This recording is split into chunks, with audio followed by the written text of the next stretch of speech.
Hello, and thank you for coming to the City of Lake Forest Park today. On this second day of November, typically the wettest month of the year in our region, we are here at the site of the Lyons Creek Flood Mitigation Project, which was done to address urban flooding in our corridor. Lake Forest Park was able to complete this project with funding from FEMA, Washington State Department of Transportation, and the King County Flood Control District. We would like to welcome and thank King County Councilmember Reagan Dunn, Supervisor of the King County Flood Control District, and King County Councilmember Rod Dombowski, Supervisor of the King County Flood Control District.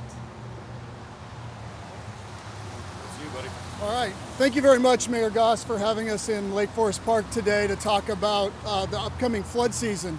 As many of you saw this weekend, our rural areas in King County can suffer from flooding damage with overflows of some of our major rivers, but rural flooding is not the only problem we face. I represent North King County, a lot of suburban districts and urbanized areas, and we also have severe flooding problems at peak flows.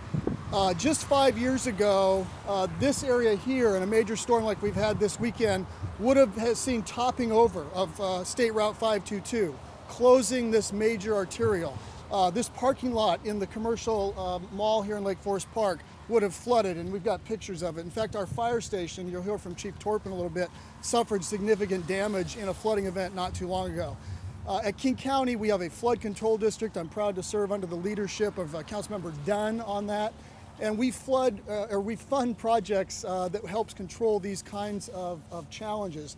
We're here at McAleer Creek today and Lyons Creek, which was the source of the flooding. These are small tributaries to Lake Washington, but they pack a powerful punch in flooding events. What we've done here is expand the stream channels in a very environmentally friendly way that's good for fish. We've also enlarged the culverts. We put in 4 20-foot wide culverts, and that helps the creek flow more quickly and take more capacity to get out to Lake Washington to prevent the kind of flooding that we've had in the past. So the King County Flood Control District invested $1.6 million into this project. You can see the stream is flowing a lot better today. It's not topping over. We've got the large woody debris to help with fish migration and spawning efforts.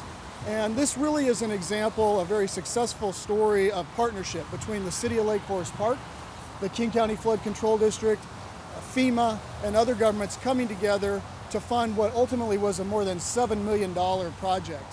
So I want to thank Councilmember Dunn, who chairs the Flood District. Without his partnership and leadership, the funding for this particular project would not have been possible, and turn it over to him for further comments. Thanks, Rod. Thank you. Appreciate it. Good morning, everyone. Thanks for being here today. My name is Reagan Dunn. I'm privileged to have chaired the Flood District Executive Committee since we started it and chaired the district over the last couple years. And the King County Flood District was created about 7 years ago for the specific purpose of protecting lives, homes, property, critical infrastructure, and where we can, helping the environment. We put more than $250 million in infrastructure projects in place throughout King County to accomplish this mission. During that time, we've had all of our audits, all 6 clean audits by the state auditor. And if you look across the country at large flood districts, no flood district has a better overhead to capital ratio than this flood district. We put 94% of the dollars we levy on the ground in projects such as this in Lyons Creek. Privileged to have put $1.6 million in that project as well. And we know this from experience. Flooding affects tens of thousands of residents in King County, especially if you live or work in a floodplain. And many of our communities are in floodplains, as we are right here. This past weekend was a reminder that even with an El Nino forecast, we can still have significant flooding.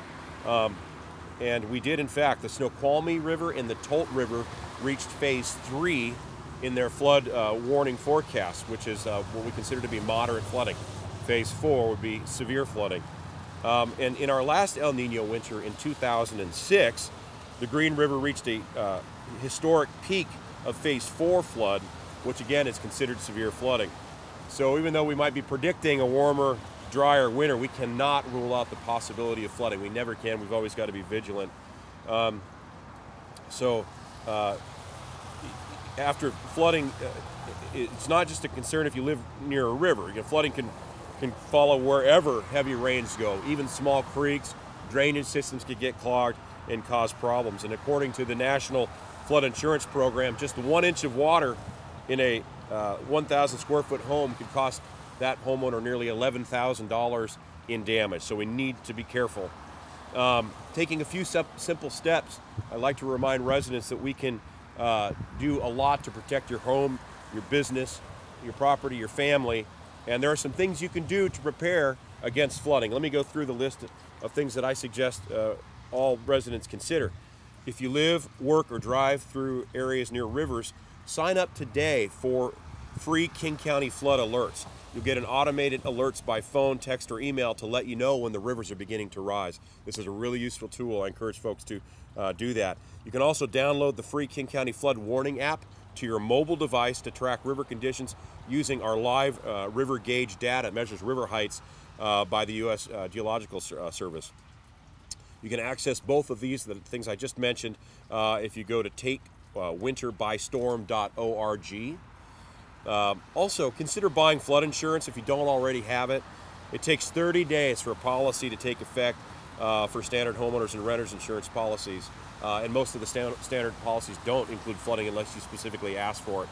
So contact your insurance agent or visit www.floodsmart.gov. Finally, when floodwater starts to rise, public safety is at risk. Here to talk more about how to stay safe is Fire Chief Jim Torpin from the North Shore Fire Department, and he'll show you some pictures of what happened before this facility was built and how damage occurred with their own fire station. Jim, thanks for being here. Morning, my name is Jim Torpin. I'm the Fire Chief of the North Shore Fire Department. We serve the cities of Lake Forest Park and Kenmore.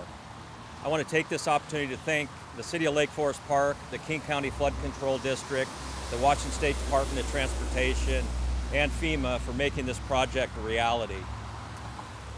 This project is significantly important to the North Shore Fire Department because we operate a fire station about 100 yards right over there.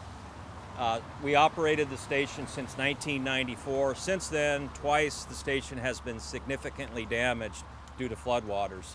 In 2007, we suffered $230,000 worth of damage. When we moved into the station in 1994, we weren't prepared for the flood that were going to come over the following years.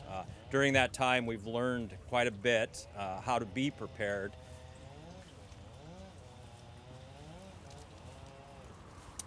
One thing we did find out is the use of sandbags is a very simple and inexpensive way to prevent floodwaters from entering your building. On a couple of occasions, we decided to route the floodwater right through the fire station instead of having it go into the living quarters and cause more damage. We maintained a store of sandbags and heavy gauge plastic that came into use several times. We also developed a plan on when and how to deploy the sandbags. If you live in a flood-prone area, I'd highly recommend that you know where to find sandbags, or better yet, do what we did and have them on hand, ready to go. I want to add to something that Reagan Dunn mentioned.